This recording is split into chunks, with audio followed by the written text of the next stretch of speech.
abagobe eri kuki bagamba ki bomanyi before even you post your book ogera ku bawango omanyi wabadde omaze okyoza nabadde nonno sinnakulaba naye engeri gye nkulabye tusimbule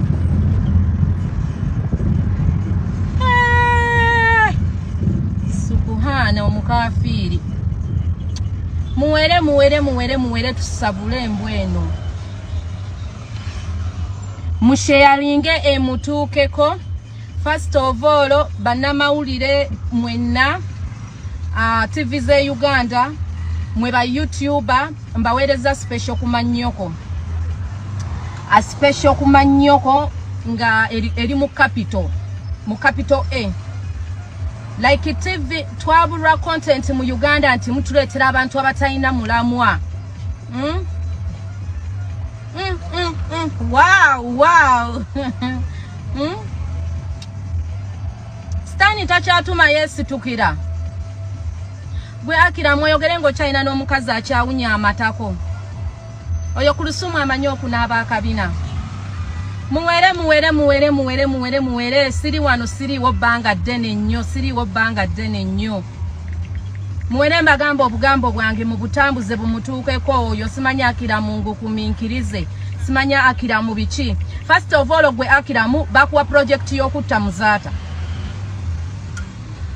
Ekyokubiri ku bakazi abalungi abali mu kibuga oba abakazi abakula obulungi wandi badde tonoonyaayo ku lusuumu but wagende wa ku lusuumu okufumbirwa because ng'omanyi nti ku lusuumu atutte ebintu by'omugenzi Sheikh Muzaata kyekyakutwala.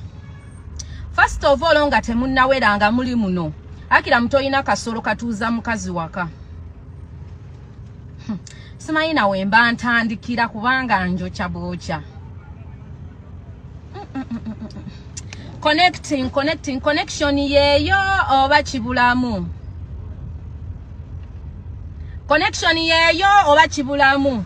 First of all gwe ki akiramu sort of ne detoxing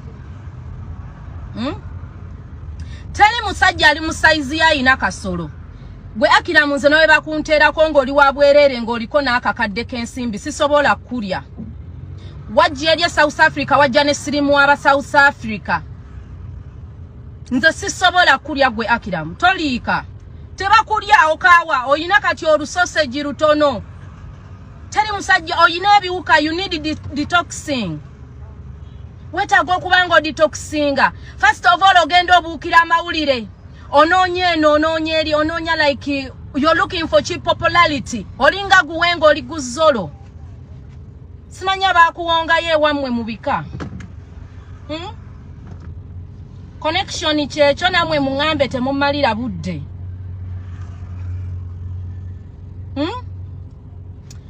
kati biki byoba oyagala twogereko mazima essaawa zino gwe Ackram toli kyolina muno mu Kampala tewali musajja nti engineer agenda abuukira b'amawulire mubuukira ba YouTuber n'ekyo kikazi kyo kikulusuumu ekiwunya emmana ekiwunya akamwa agabeere mwenna muyina embuto mulinga ddinkula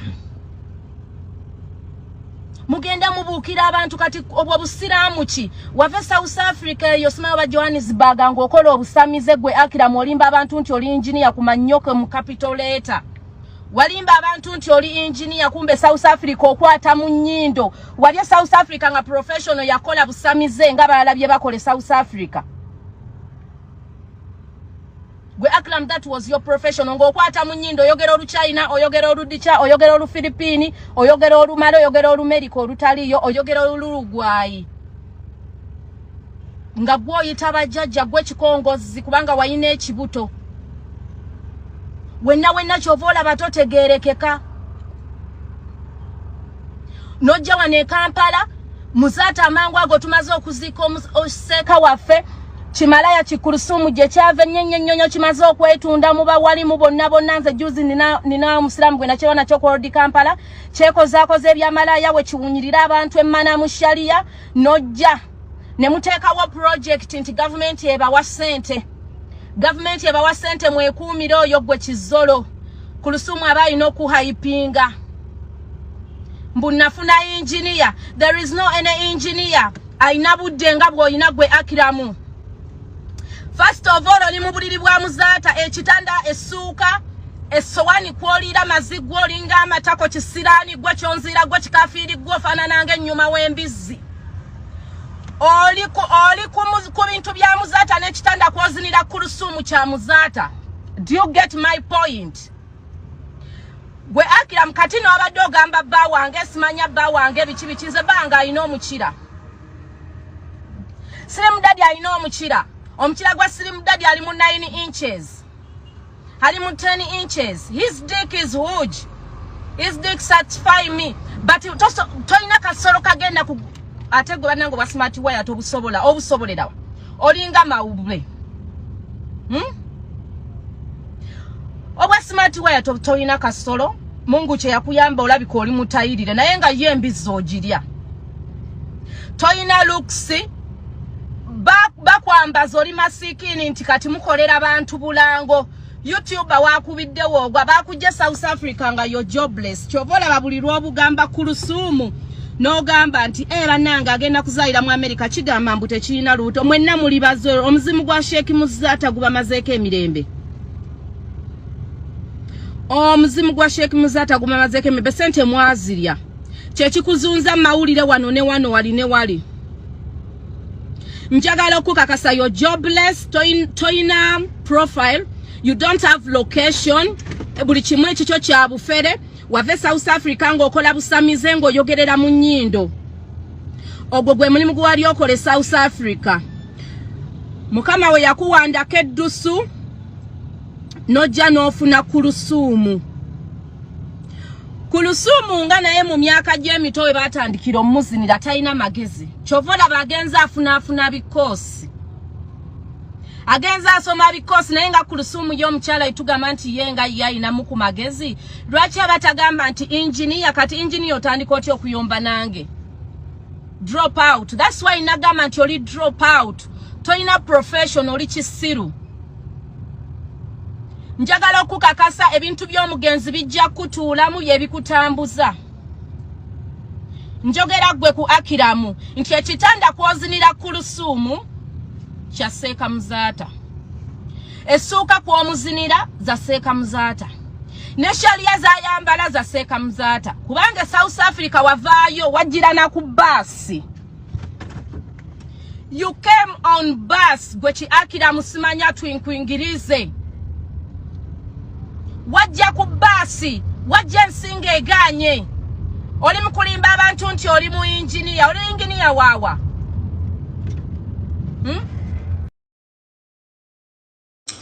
Ackram toyina wubeera. Tolina mulimu. You don't have any profession. Okukyamulemu ekyo nga we mwajja n'akabadi kamwe nti engineer. Engineer, assalamu alaikum. Kulthum alimu baana. Fuck off. Wali okolera South Africa mu Mayfair. Ng'okola busamize. Nze nzija na wino. So Ackram oli mufere omusiru ennyo gwe naakalaba ku 1A and B adibye. Ackram you're jobless ntandise na ku jobless. Lwaki toyina mulimu? Tokola.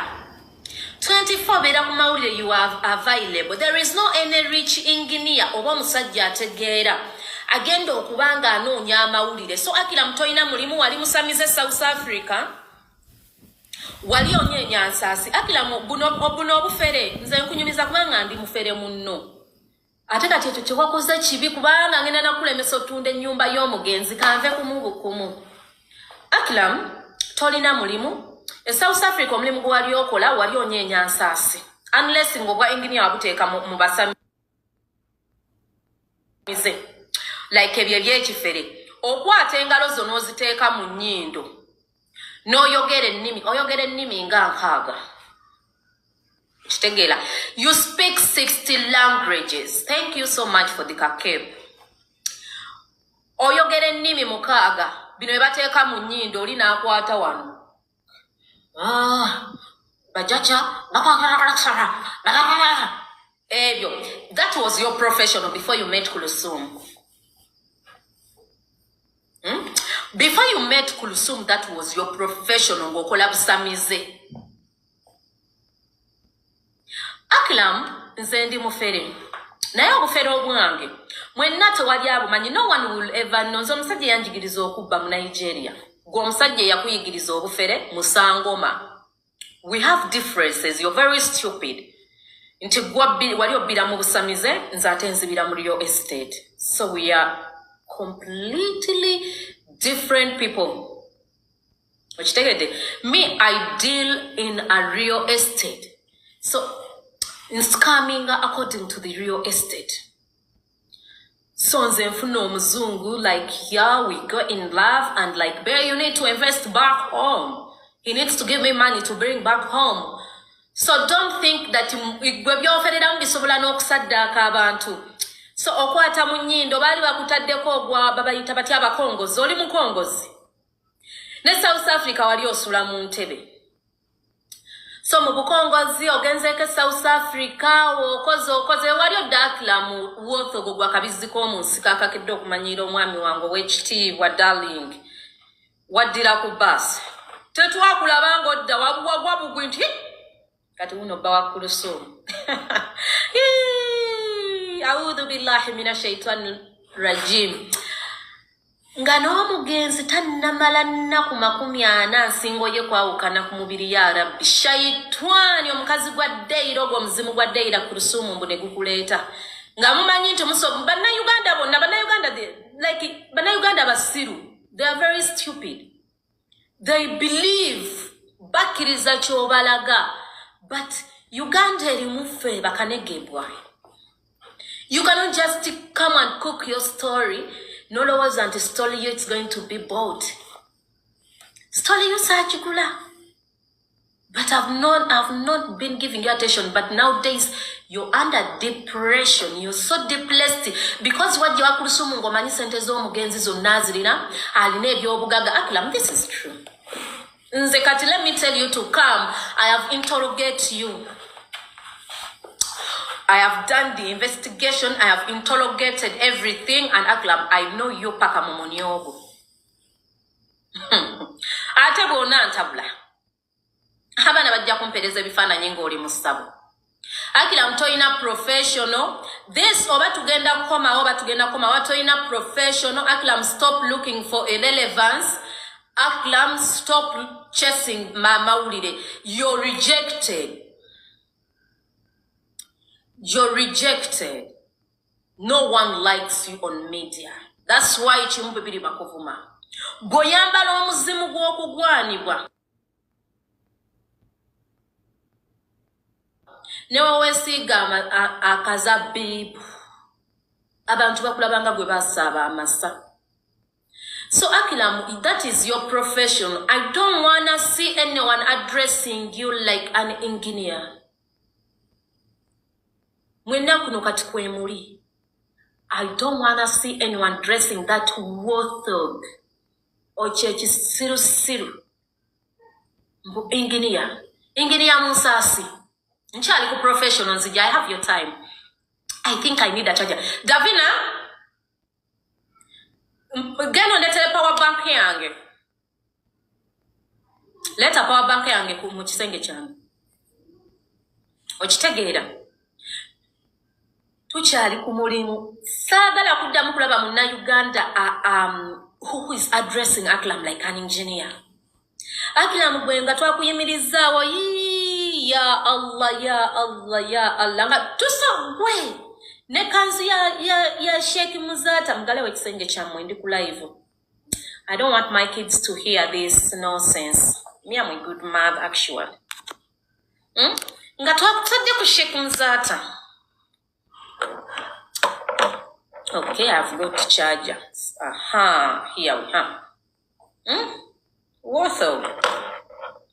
Gwakabiziko Moscow. I'm going even to buy your dwami.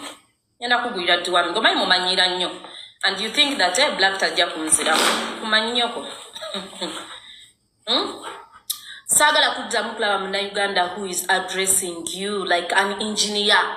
You a scammer. Oli mufere. Okola busamize. Nze abaana bange mbasibirayo mu bisenge. Eno time eba yakabi. I don't want them to pick my habits and inherit bad manners. Kubanga nze maama waabwe nili mu bisenge. Toyina mulimu South Africa wavaayo ensi ekukubye. Ngemaze okukuba olabye wano kati awo Seka Muzaata bambi Mungu amujulidde alhamdulillah muwejjana ozze omukafiri asiba ku mbizi wali enansana ku masitolo oba wakwanira wa Kulusumu nakyo omuyimo gwali gukitta. She was on hot plate omuyimo gwali gukitta. Kulusumu ngenda kunenya nandibadde sikuleeta mu zino nsonga but bawo yo smart wire. Ekyo kisajja kyekyo kikuzina oba kikuzina kitoba mwezi na mutya kwanga mwenda muyine ebibuto binene ebinyuma ekibeerawo kunyo bannange olumana nga lunya ndabika ekyennyanja ekibeerawo kya myaka 8 so kati bwe like look here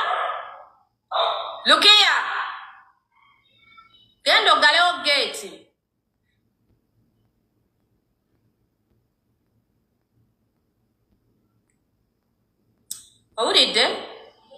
Go close the gate. When Jonah come back, you close.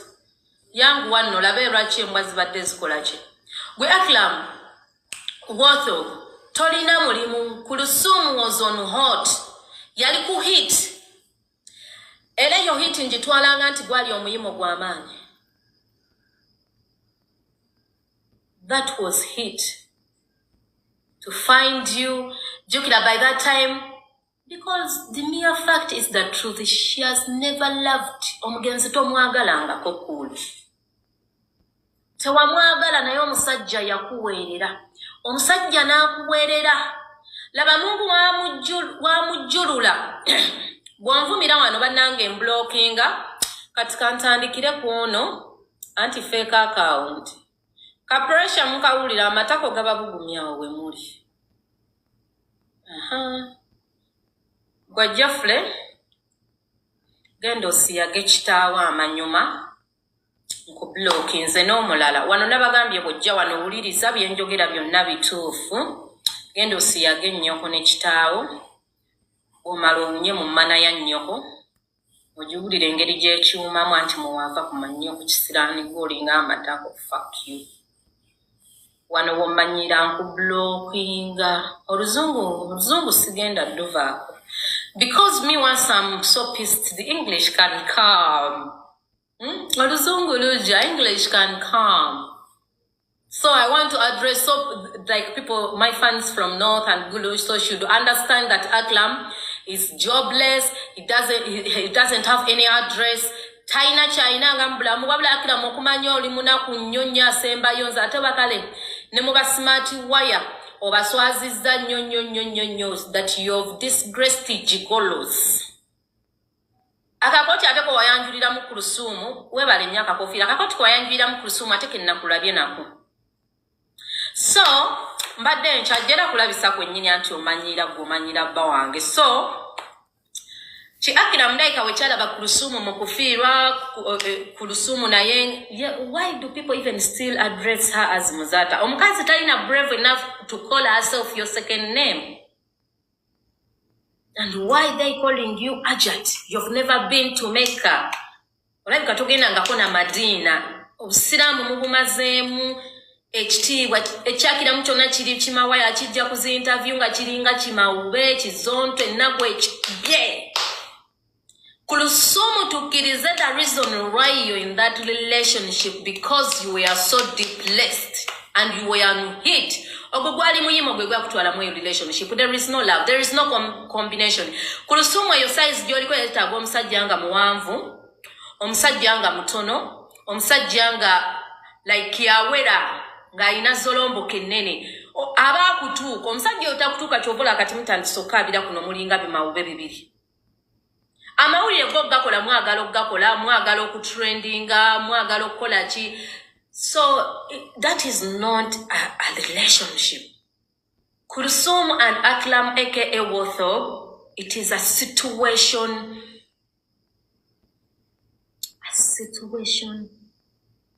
I'm vandalizing kino ekisiraane kyenveeko kati sigenda kiyita.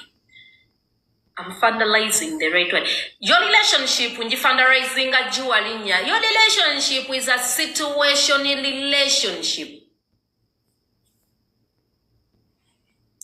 Situation ya kusanga ngoyimye. That you were on hit. Ngolinga akabwa akalunduze. Olinga ekisolo ekyali kirunduze. Jukira omugenzi mwali mwayawula. So wasanga Ackram. But let me tell you, when a woman is on a hit, the size of Zolomboka doesn't matter. Zolomboka size doesn't matter. Because me one day I was on hit, long time, many years. So I got an Indian man. When I got that an Indian man, I was in Dubai during that time. So when I was in Dubai, that Indian man took me to the hotel. Because I was on hit. Nakamala period zizange. Gwamuyima gunnuma. So muyindi namujana kuchi site. Yaina mukasente. Omuyindi ya take up tests, like he put me on top of his Zolomboka. Yantuza butuza waguru, that style omujimanyi kati mukazi obuli portable. Kati kurusu Masolo riding omusajja. Can you ride a man? Manyi no bazino omusajja gwe. Oyo Ackram tanafuna na experience. Amanyi bazino omusajja ne bakutula ku ne bamusina. Amanyi no ne brojob oyo kurusu. Muli mu mama senga. Bye twekolanga nga tukyali bato byakwekuuta. Missionary kwe mufiira. So that muyindi, because I was on hit, the muyindi took me to the hotel. Nantuzako. Then I ride. Oh, thank you. I said, Omuyindi, eh? Omuyindi, like, I ride him. Nam riding, I'm katono. Mokum riding, by the way. Ogokulinga murundi gwango no gwali ogokumala. Nchali ku Ackram mwoso. Gomba story, nsema nyumya true life. Nsema buri, asakala kujado balimba. So that Indian, unfortunately, that muyindi yankwabula teyansa sula. But the mere fact is, I was horny. Era namala. Kati nengamba, akasajja nno bambi kamazizza mu byokusaaga. Kankwabula ne kankwata ne kampaddira muzaliddira mu bibiri. Naika mtwala bigiza a long time. Nga like 8 to 6 years. Nampaddira mu bibiri nengene nzira yewe gye nali mbeera hamuliya. So kulisomu example je nkuwadde that you were on hit walinga embwerunduza okusanga ki Ackram. Because sente toto sobola ziteeka musajja alina lubuto bwe rutyo mukyala munnange leka ntaye yawudhu billahi mina shaitani rajim. You can't abibit. You can't invest your money into Ackram. Omusuze mu nyumba y'omugenzi Ackram ekitanda njagala okujjukiza bino wammanga nga sinnabyerabira. Ekitanda kozinira ku lusumu kya mugenzi muwali muwafa alhamdulillah Mungu amuwejjana. Esooka ze mwebikka za mugenzi. Essowaani kwolira emmere za mugenzi. Amazzi. Ekikopo mwonywera amazzi kya mugenzi. Ne kanzu z'oyambala ndabika za mugenzi. Lwakuba ye yali musajja muvumu. Ng'alinga abatuma abasooka. So Ackram toyina kyoyina mbadde nkujjukiza nga tonna mmanyiiro. Sula ku kitanda ky'omugenzi. Sawa yonna omuzimu guba kuba kibooko. Emyaka gikola wa smart. Ate wa smart omanyi wabukole South Africa ne Buganda. Emyaka gyo Ackram wothoga kabiziko omunsiko. Ngamba gwe bawa kulusumu whatever gwe bawasa. Anti naye bakuwasa owa smart. And that is the profession most of the boys what they do in South Africa. Muchirago gwe gukweyimirira naye kati anti kulu. Oyo banange bano nabo oyo muteeka motya. Sente zo. Kubanga Ackram bamukolako wanonze na bamukolako interview engineer. Nti tuyina amaka mangi. Bwo waso omukazi owano mu Buganda ekiraga nti you were married and I wish you good marriage which is not going to last. Ekiraga nti you are married. Ackram Kulthum is your husband. I'm blinking, you know. This was ekiraga nti oli wafumbirwa omukazi senga we wamujja mu kidaala whatever n'omujja mu muzikiti.